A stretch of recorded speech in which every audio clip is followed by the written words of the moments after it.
好，我们这边来补充一个叫做 Z-index 的一个东西哈，它就是在我们的网页上面呢，看起来有那种深度哦，所谓的Z轴哦，就是那个有层次，像 Photoshop 里面的 layer 那种感觉。你看哦，上面已经在上一个范例里面置顶的这个 header 呢，我在滑动的时候，它这边会有2颗按钮是盖在它的上面。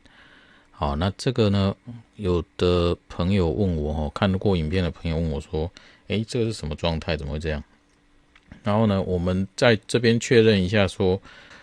虽然我们设定是在这一页的上面把这个 header 做设定，好，那它会不会套用在任何一个页面呢？我们来看一下我切换到这一颗联络我们的页面 ，OK contact， 然后我在这边滑 OK， 上面确定是粘在顶端的所以它这个东西设定完是跟着我们上面的这一个这个 header 的物件这个部分来粘住的因为它是设定在这个的上面。那我在这一页呢，它一样有一颗Open Larger Map 那这个部分呢，我们来看一下它是什么样的状态。好，我们把这一页呢按右键开在新的分页里面，用 Elementor 开起来。好，它进来之后呢，我们一样去滑动它那我们刚才发现是这一颗按钮呢我可以在旁边这个地方去点它，这是蓝色的笔。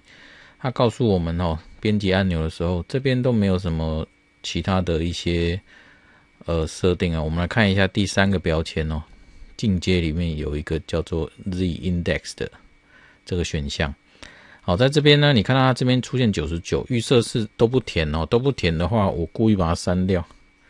然后把它更新。我们来看一下它会出现什么事情。你会发现它被地图盖住了。好，那在这边我故意让它这样子呈现我们重新整理一下。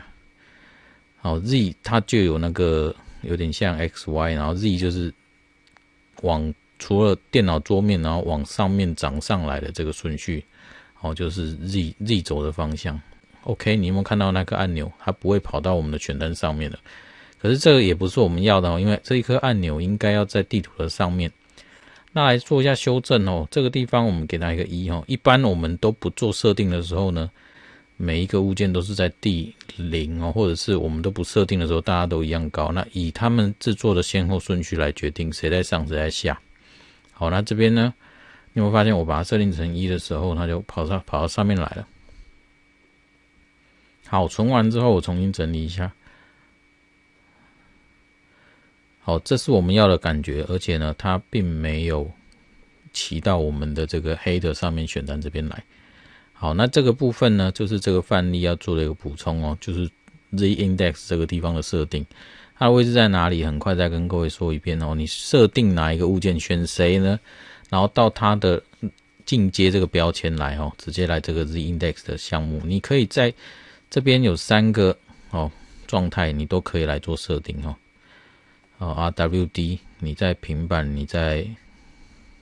桌机在手机上面都可以做设定，3个数值是可以不一样的。那设定完之后把它存起来我们重新整理一下，再来做验证，看是不是我们要的感觉。好，顺序只要任何一个，比如说我现在选上面这个，我故意把 contact 调到超大我选的是 contact， 然后 Z-index 预设都是没有东西的。那我们学刚刚的那颗按钮，我跟它打99，看它会出现怎样。它应该会骑到上面的选单去了我们重新整理一下，再确认一次。你看我这样移上来的时候contact 是骑到我们的这个上面去了压在它的上面。那这个当然不是我们要的感觉我们要的效果应该不是这样预设它是没有的，它是应该会被盖在选单的下方。好，确认一下之后呢，我们再重新整理。OK， 这个才是我们要的感觉好，那这个范例呢就说明到这边。